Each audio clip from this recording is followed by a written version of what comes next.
नमस्कार दोस्तों, मेरा नाम नीरज है और आप देख रहे हैं the end show weekly market wrap. और अगले हफ्ते क्या होने वाला है उस पर नजर रहेगी हमारी। साथ ही पिछले हफ्ते में ऐसा क्या क्या हुआ जिसको हम नेक्स्ट वीक के लिए ट्रिगर के तौर पर देख सकते हैं, या नई घटनाएं क्या अगले हफ्ते हो सकती है, उस पर हम बातचीत करेंगे। और हमेशा की तरह सुनील सर हमारे साथ जुड़ चुके हैं। सुनील सर, बहुत बहुत स्वागत है आपका। और इस साल मैं भी घूम रहा हूँ सर आपकी तरह और applications आप अच्छी बात है। जी। तो लास्ट वीक तो सर बड़ा इंटरेस्टिंग था मार्केट में। और जो एक बहुत बड़ी घटना की हम लोग उम्मीद कर रहे थे जीएसटी वाली, वो हो गई। लेकिन मार्केट को बहुत स्टिमुलेशन नहीं हुआ। तो क्या डिस्काउंटेड थी इसलिए नहीं हुआ, या लोगों को लगता है कि 22 सितंबर तक तो कुछ खरीदारी होगी नहीं इसलिए नहीं हुआ, या कोई और रीजन आपको लगता है कि मार्केट में जो जोश या खुशी होनी चाहिए थी वो उतनी दिखी नहीं, जबकि एक काफी बड़ा रिफॉर्म किया गया सर? तो आपके हिसाब से क्या रीजंस हो सकते हैं? तो 3 मुख्य कारण है, मैं बताता हूँ आपको। पहला जो हमने पिछले हफ्ते डिस्कस किया था कि एफआईआईस का रुझान इस जीएसटी कट के बाद भी चेंज नहीं हुआ। हमने शंका दी थी, इसके बारे में सोचा था कि क्या ये उनको एक पॉजिटिविटी लाएगी, नहीं लाई। और ये क्यों हम एनालाइज करते हैं। मगर पहली चीज है कि throughout the week FIIs का सेलिंग था। ओके, तो एक वो नंबर याद रखने की बात, जैसे आप स्क्रीन में दिखा रहे हैं, नंबर 1। नंबर 2 के भले ही डीआईएस की बाइंग रही, जैसे आपने स्लाइड पे दिखा रहे हैं, सेक्टर रोटेशन बहुत ज्यादा हुआ था। और इसका कारण भी लास्ट वीक हमने डिस्कस किया था कि मार्च उनके कैश बैलेंस पीक हुई थी। मार्च से वो तुरंत हर महीने 60,000 करोड़ की खरीदारी कर रहे हैं। तो करीबन 3 लाख करोड़ की समझे 5 महीने में खरीदारी हो चुका है। तो अब उनके पास जो कैश बैलेंस है वो फ्रेश इनफ्लोज, जैसे 25,000 करोड़ की एसआईपी बुक और थोड़ा बहुत इनफ्लो जो लमसम से आता है उसी से वो कर रहे हैं। बिल्डअप कैश बैलेंस का डिप्लॉयमेंट ऑलरेडी हो चुका था। तो अब अगर उनको जीएसटी फेवरेबल सेक्टर्स खरीदने थे तो किसी और को खरीदना बेचना था। तो इसलिए ओवरऑल मूवमेंट अब देखिए फर्क बहुत है। फॉर एग्जाम्पल ऑटो में तो भयंकर मूव हुआ 10%, मगर आईटी में नेगेटिव था। तो बात यह है कि सेक्टर रोटेशन दूसरी बात है। तीसरी बात जो है, आप कह रहे हैं ना कि क्या है कि दो चीज आते हैं। एक, जैसे आपने सही कहा कि immediate impact of GST will be negative in the consumption, because सितंबर 22 तक कोई क्यों खरीदेगा। It is not a proper thing to do that. तो नेचुरली पोस्टपोनमेंट होगा। तो इमीडिएट इस क्वार्टर के अर्निंग जो अक्टूबर 10 में आएंगे उसमें बहुत फ्लैट रहेगी अर्निंग्स, उससे कुछ लेना देना नहीं होगा क्योंकि बिल्कुल ठंडा होगा। तो वो एक इमीडिएट शॉर्ट टर्म नेगेटिव होगा इस जीएसटी डेट के सितंबर 22 का चुनने से। अगर वो बैकडेट कर लेते सितंबर 1 को तो शायद अब से थोड़ी सेल्स होने की एक तो ये थी, बट नहीं हुआ, वो ठीक है। सेकेंड, और इसी चीज के अंदर जीएसटी कट के अंदर ही दूसरी भाग है एक, क्या है वो कि अब जीएसटी कट तो अनाउंस कर दिया है। अब चॉइसेस दो है कॉर्पोरेट के पास, क्योंकि आप सोचिए कि गवर्नमेंट और आरबीआई ने जो करना था कर दिया। Tax cut, interest rate cut, CRR cut और अभी जीएसटी कट। कॉर्पोरेट्स के हाथ में है कि ये जीएसटी कट को पास ऑन करेंगे या नहीं। अब मैं थोड़ी कंट्रोवर्शियली कहूंगा कि एक्चुअली वो नहीं पास ऑन करेंगे तो मार्केट को पसंद आएगी। क्यों? क्योंकि मार्केट का प्रोटेक्शन है ना। तो मार्केट देखिए, मार्केट किस चीज पे चलता है? ईपीएस पे चलता है। वो टॉप लाइन ग्रोथ से नहीं चलता है। टॉप लाइन ग्रोथ देश के लिए इंपॉर्टेंट है। टॉप लाइन ग्रोथ गवर्नमेंट चाहती है। टॉप लाइन ग्रोथ एक नॉमिनल जीडीपी ग्रोथ के लिए इंपॉर्टेंट है टोटल। मगर कॉर्पोरेट अर्निंग्स अगर वो प्राइस कट लेते हैं तो नेचुरली आपको जनवरी क्वार्टर, नहीं अक्टूबर नवंबर दिसंबर की जो अर्निंग्स जनवरी में आएंगी, अगर वो देख रहे हैं कि लोग अभी भी खर्चा नहीं कर रहे हैं, तो सपोज एक प्राइस वॉर चल गया और भयंकर उन्होंने, क्योंकि डीलर के पास अभी स्टॉक बढ़ रही है। याद रखिए ये ऑलरेडी ये 22 सितंबर का डीलर्स के ऊपर बहुत बुरा हाल हो रहा है, क्योंकि उनको पे करना है कंपनीज को। तो इंटरेस्ट कॉस्ट उनका बढ़ रहा है और लॉस भी हो सकता है, क्योंकि any sale which happens after 22 GST drop है वो उनको ऑब्जर्व करना पड़ेगा ना, बिकॉज बिलिंग हो क्या होगा बिफोर 22, सेल हो रही है आफ्टर 22। तो ये मुसीबत भी आती है सामने फॉर अ डीलर। और उसके साथ तो जनवरी 10 से जो अर्निंग्स आ रही है तभी आपको पता लगेगा कि भैया क्या कॉर्पोरेट्स ने मार्जिन को सैक्रिफाइस करके टॉप लाइन को बढ़ा दिया या टॉप लाइन को सैक्रिफाइस करके मार्जिन को प्रोटेक्ट किया। तो ये और इसके यही चीज के ऊपर एफआईएस के पास में वापस मैं मोड़ लेता हूं कि एफआईएस के मन में क्यों बदलाव नहीं हुआ। तो मल्टीपल रीजंस है, बट इसके संबंधित एक रीजन अभी बता देता हूं मैं। वो ये है कि कॉर्पोरेट अर्निंग्स तो पूरी आ चुकी हैं, उसके बाद जीएसटी के आंकड़े, जीडीपी के आंकड़े आए, तो भयंकर डिस्कनेक्ट है, क्योंकि कॉर्पोरेट अर्निंग्स ग्रोथ तो सिंगल डिजिट में चल रहा है और उधर जीडीपी की ग्रोथ रिकॉर्ड 7.8% पे गया। तो कहां गायब गया जीडीपी, क्यों कॉर्पोरेट अर्निंग्स पे नहीं दिखा? ये एक क्या कहते हैं, जो इसकी आंसर अभी तक क्लैरिटी में नहीं है। तो वो एक पजल है जो एफआईएस भी सोच रहे हैं, अरे देश इतनी आगे बढ़ रही है, मरी कॉर्पोरेट में जिसमें मैंने निवेश किया है उसकी अर्निंग्स नहीं बढ़ रही है, तो उसका क्या रीजन, उसको समझ के फिर आने वाले दिन के लिए प्रोजेक्ट करना, वो एक कारण है एफआईएस के मन में ये बात। उसके अलावा एफआईएस के मन में जो मैंने कहा price discounting versus top line versus EPS, वो एफआईएस के लिए भी इंपॉर्टेंट है। वो भी खाली स्टॉक मार्केट में उनका इंटरेस्ट है, not in anything else about the economy. और तीसरी और चौथी बात क्या सुनिए, वो है कि टैरिफ का जो मामला है, ये जीएसटी एक डोमेस्टिक ग्रोथ से उसको कॉम्पनसेट करने की कोशिश है, राइट? और थोड़ी बहुत राहत शायद एक्सपोर्टर्स में भी, उनको जो इंटरमीडिएट मटेरियल्स पे जीएसटी जो कम किया गया है उससे एक्सपोर्ट में भी थोड़ी बेनिफिट मिल सकती है।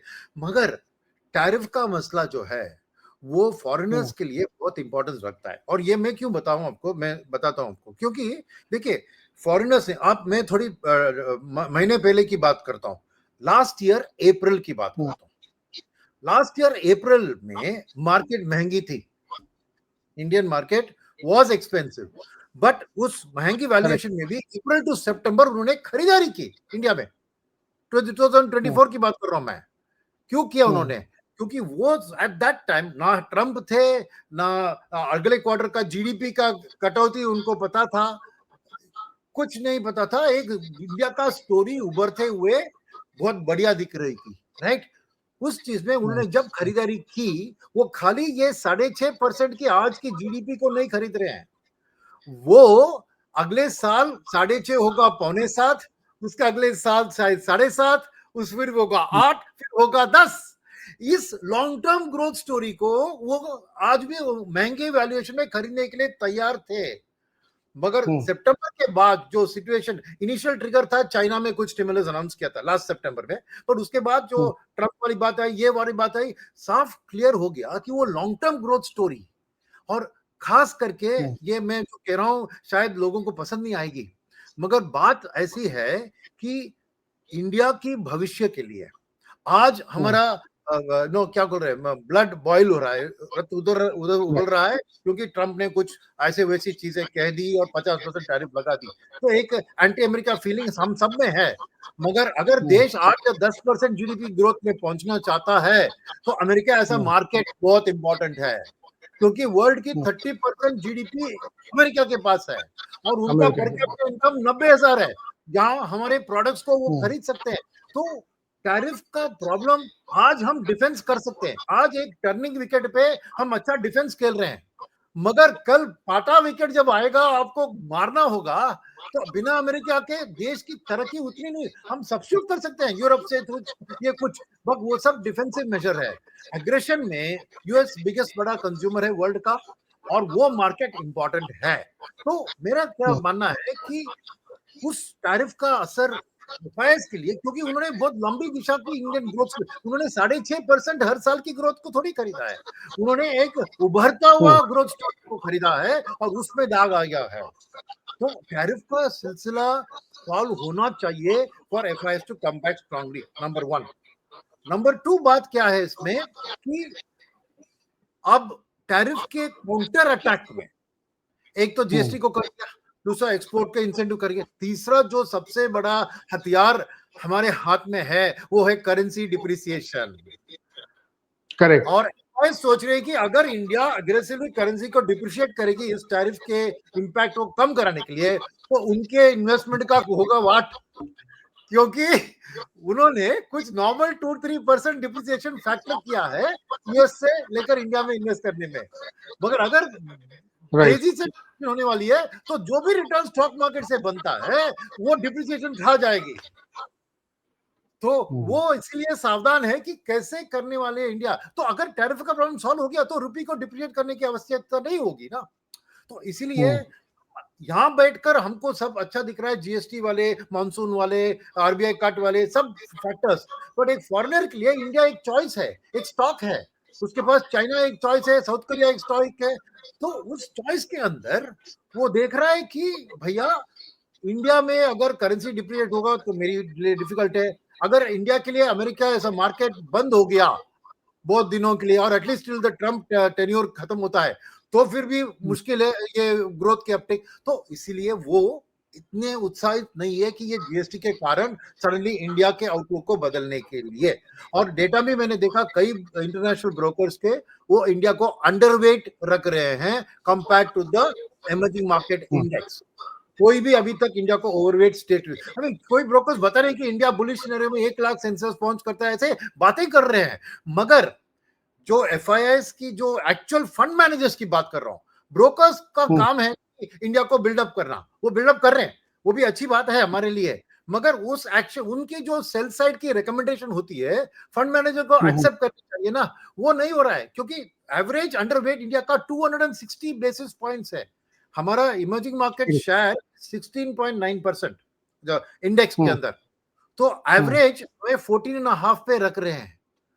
2.6% अंडरवेट में एवरेज फंड मैनेजर्स, जो एक्टिव फंड मैनेजर्स है, वो इंडिया को आज अंडरवेट कर रहे हैं। Combination of valuation, tariff uncertainty, ये सब।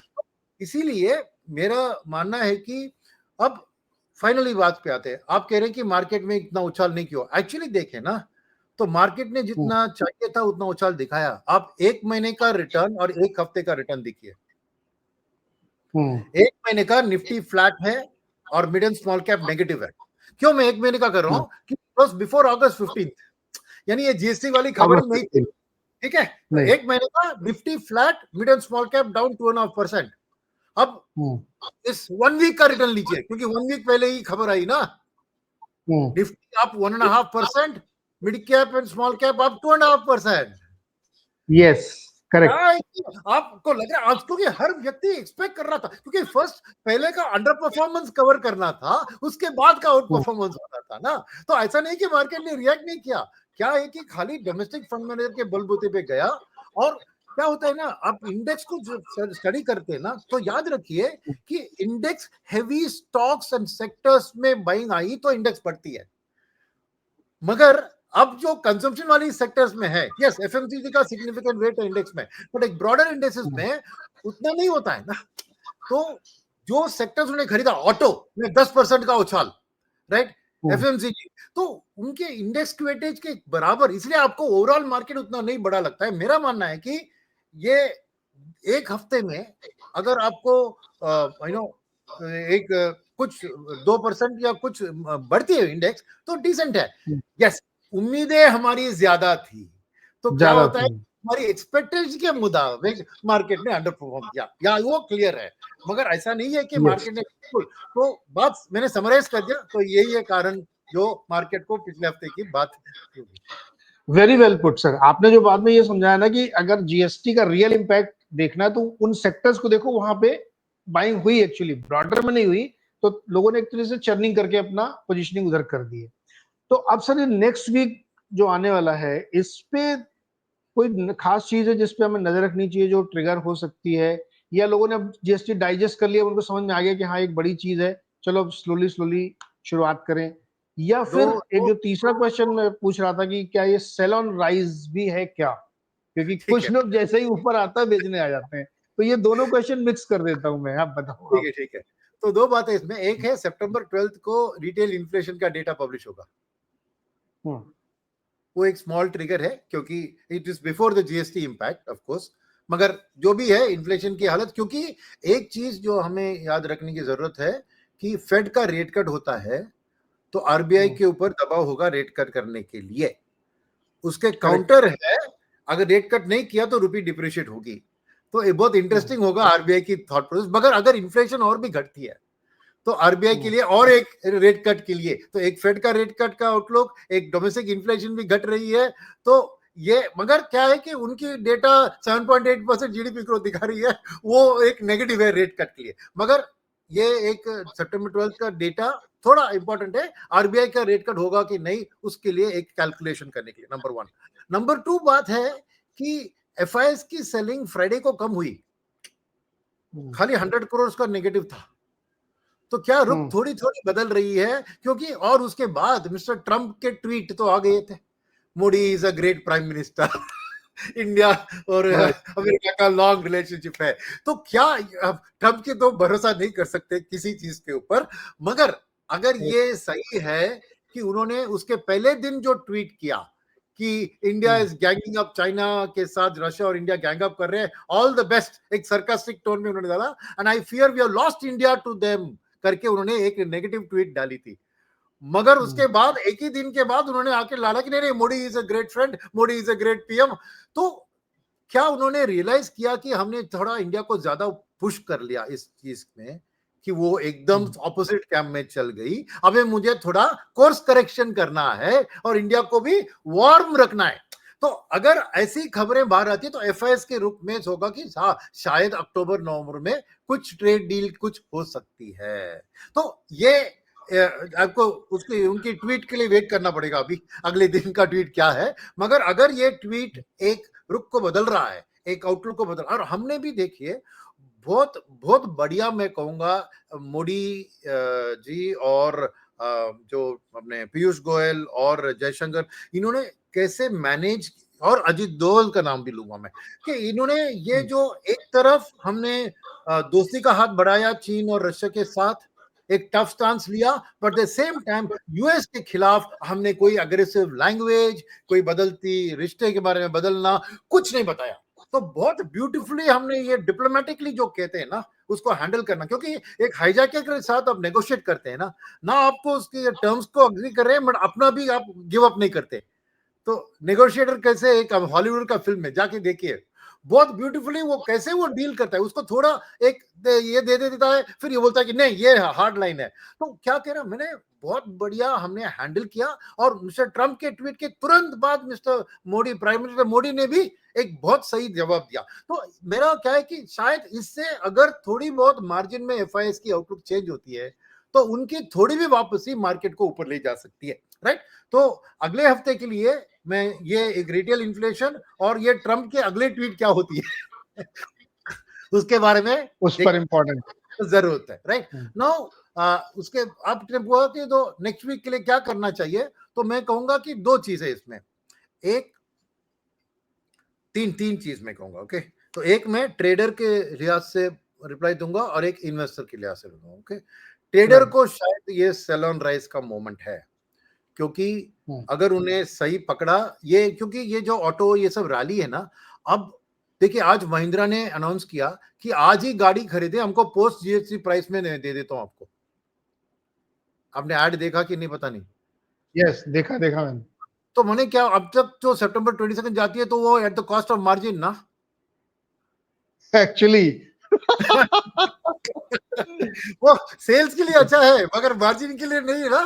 तो पूरा जीएसटी का कट वो ऑब्जर्व कर रही है आपके जो, क्योंकि वो इन्वेंट्री को निकालने के लिए तो क्या है कि ये थोड़ा पॉजिटिव ओवर रिएक्शन भी हुआ है ऑटो इंडेक्स पे फॉर एग्जांपल, राइट। तो ट्रेडर्स जब एक शॉर्ट टर्म बेट लिया, अभी पैसा बन गया, तो मे भी शायद वो सेल ऑन राइस, क्योंकि मार्केट में ये भी होता है ना, buy on the rumour sell on the fact. तो वो सेल ऑन राइस, तो ट्रेडर्स शायद थोड़ी प्रॉफिट बुकिंग जहां पे बहुत तेजी से रैली हो गई है कर सकते हैं, बिकॉज इमीडिएट न्यूज यहाँ पे पॉजिटिव आएगी तो कोई रेट का कोई प्राइस कट की न्यूज ही आएगी, करेक्ट। कोई ऐसा उसकी कोई किसी की भी हिम्मत नहीं होगी कंपनीज की कि कहना कि मैं जीएसटी कट को पास ऑन नहीं करूंगा, ऐसे कोई बताएगा नहीं ना, क्योंकि फिर एफएम ये सब भी आके उनके ऊपर पड़ जाएंगे। क्योंकि निर्मला मैडम ने आज ट्वीट किया है कि कॉर्पोरेट्स को please pass on the rate cut, मैं प्राइस को ट्रैक कर रही हूँ प्रोडक्ट्स का, उनका भी आज आया है, ओके। तो ये कोई कहेगा नहीं, मगर ग्राउंड लेवल में क्या एक्शन लेंगे ना, ये it's a very difficult situation. तो मैं कह रहा हूं कि ट्रेडर्स के लिए शायद ये एक सेल ऑन राइस का थोड़ा सा, बिकॉज वापस री एंटर भी कर सकते हैं। ट्रेडर की ब्यूटी क्या है, वो बुक कर दिया फिर वापस री एंटर भी कर सकते हैं, ठीक है। तो ट्रेडर्स के लिए मैं कहता हूं कि ओके, बट इन्वेस्टर के लिए मैं कहूंगा कि दो चीज। इन्वेस्टर के लिए फर्स्ट थिंग इज, ये मौका है इंडिया की लॉन्ग टर्म फ्यूचर को री रेट करने का, क्योंकि भले ही अगले क्वार्टर की अर्निंग्स अच्छी नहीं आई, क्योंकि मेरा मानना है कि कॉर्पोरेट्स इसको पास ऑन करेंगे, कि आज मुसीबत उनका है कि प्रोडक्शन सब बिल्डअप करके रखा है, किसी हालत पे उसको निकालना है, क्योंकि तो इसीलिए मेरा मानना है कि ये जीएसटी का पास ऑन हो जाएगा एज अ प्राइस ड्रॉप, और उनकी मार्जिन्स भी थोड़ी अफेक्ट हो सकती है। ओके, तो इस चीज के अंदर मैं कहूंगा कि आज आप पोर्टफोलियो में इसको लंबी दिशा में क्या होने वाला है इसके कारण, ओके, तो अगर ऐसी होती है तो क्या होगा, आपको टॉप लाइन्स अच्छी बढ़ेगी, राइट, और बॉटम लाइन्स में शायद आपको जितना एक्सपेक्टेड ग्रोथ था वो नहीं होगा अगले 2 क्वार्टर में। इस क्वार्टर में because of postponement of sales, अगले क्वार्टर में because of price reduction, okay, because on top of GST वो और भी कॉम्पिटिटिव फोर्सेस के कारण और भी दाम भी कटवा सकते हैं, राइट, ओके। तो 2 क्वार्टर्स के लिए मैं अर्निंग्स में थोड़ा ये देख रहा हूं, तो उनको भी जो अगर उन्होंने ऑटो या कंजम्पशन ऐसे सेक्टर को बहुत दिन पहले खरीदा है और बहुत प्रॉफिट में बैठ रहे हैं, तो थोड़ी रियलोकेशन कर सकते हैं, पर करें तो कहां, वो उसका जवाब देना है मुझे, राइट। तो सेकंड चीज है, आप फ्रेशली एंटर कर रहे हैं, आप ये शॉर्ट टर्म आउटलुक से ना एंटर करें इन्वेस्टर, क्योंकि अगले 2 क्वार्टर के लिए मुझे पता नहीं कि ये अर्निंग्स सीजन कैसी दिखने वाली है, ओके। तो मेरा मानना है तो आप इस जो चीज होने वाली है, जो क्या है कि डेफिनेटली फेस्टिवल सीजन में सेल्स बढ़ेगी, और डेफिनेटली कॉर्पोरेट्स भी एक कॉम्पिटिटिव फोर्स में प्राइस को गिराकर वॉल्यूम्स को बढ़ाएंगे, तो सेल्स का ग्रोथ मेरा मानना है कि हो जाएगा, और उसका इंपैक्ट रहेगा कैपेसिटी यूटिलाइजेशन पर, करेक्ट, वो गारंटीड है। और वो कैपेसिटी यूटिलाइजेशन जब बढ़ती है तो प्राइवेट कैपेक्स एक्सपेंशन और ब्राउनफील्ड या ग्रीनफील्ड कैपेक्स की शुरुआत आपको अगले फरवरी मार्च अप्रैल से शुरू होगी, और तब वो शुरू होगी तो आपको उन चीजों के ऊपर अभी खरीदना है, क्योंकि अभी मार्केट को वो क्लियर पसंद, अभी क्लैरिटी नहीं है, और कोई मार्केट वहां पे बुल रन नहीं शुरू किया है। मगर जब ये क्लैरिटी आती है, जब नंबर आते हैं सेल्स के और कैपेसिटी यूटिलाइजेशन के नंबर भी पब्लिश होते हैं, तभी इसका ट्रिगर आपको बढ़ते हुए दिखेगा। तो वो इंफ्रा रिलेटेड स्पेसेस में, क्योंकि और खास करके इंडस्ट्रियल्स और इंजीनियरिंग एंसिलरीज, क्योंकि अब तक जो कैपेक्स चला था गवर्नमेंट के बल पे चल रहा था, और वो ज्यादातर एक रोड बनाने में, ब्रिज बनाने में, मेट्रो बनाने में, एयरपोर्ट बनाने में, पोर्ट बना, इसमें लगा, जहां पे एक तरह का आपको सीमेंट, स्टील, वो सब। मगर ये प्राइवेट बढ़ाता है, यस, उनकी फैक्ट्री के लिए सीमेंट और स्टील जरूरी है, मगर उनको टर्बाइन्स, उनको मशीनरी की जरूरत है, और वो मशीनरी मैन्युफैक्चरर की जो इंडस्ट्रियल सेक्टर है वहां पे आपको ऑर्डर बुक बढ़ेगी और दाम बढ़ने लगेगी। मगर अभी आपको अगर रियलोकेट करेंगे और वेट करेंगे उस मोमेंट के लिए, तब आपको रैली में आप ऑलरेडी बाई कर चुके होंगे। तो इनके साथ तो और एक क्लियर थिंग है, क्या है, ये सब जो मशीनरी मैन्युफैक्चरिंग सप्लाई ये सब कौन करते हैं पता है, ये छोटी मोटी कंपनियां करती है। स्मॉल कैप तो होगी, but micro cap, nano cap भी होगी जो लिस्टेड है, मगर अनलिस्टेड स्पेस में जो एसएमई और एमएसएमई है, इन्हीं को ये ऑर्डर एग्जीक्यूट करने के लिए मिलेंगे। अब उनका इफेक्ट स्टॉक मार्केट में आपको कैसे पार्टिसिपेट कर सकते हैं, एक ही रास्ता है, उनको फाइनेंसिंग कौन करने वाला है, वो है बैंक, क्योंकि आपका बजाज फाइनेंस, एचडीएफसी बैंक का दम नहीं है जाके इन छोटे मोटे, उनकी बैलेंस शीट ठीक नहीं होगी, उनके पास खाली ऑर्डर है, और वो जाएगी भैया मेरा फैक्ट्री है उसको मैं गिरवी रख रहा हूं, मुझे ऑर्डर एक्सिक्यूट करने में पैसा चाहिए, एलसी ओपन करना है, गारंटी ओपन करना है। और खाली पब्लिक सेक्टर बैंक इसको समझती है, इतने सालों से उधर लेंड करती है, और वो क्या है कि वहां पर उनके लेंडिंग रेट्स भी 12 से 14% होते हैं, आपकी तरह हाउसिंग लोन की तरह 9-10% में नहीं। तो ना तो पब्लिक सेक्टर बैंक की लोन बुक भी बढ़ेगी और उनकी नेट इंटरेस्ट मार्जिन भी वाइड होगी, और इसलिए मेरा मानना है कि अभी आपको पब्लिक सेक्टर बैंक को पोर्टफोलियो में ऐड करना है। तो मैं कहूंगा कि इन्वेस्टर को इस स्टोरी जीएसटी का, ये सब का इंपैक्ट को अब रीड करें, इसको कहते हैं रीडिंग द ट्री लीव्स, चाय के पत्ते को पढ़ने का।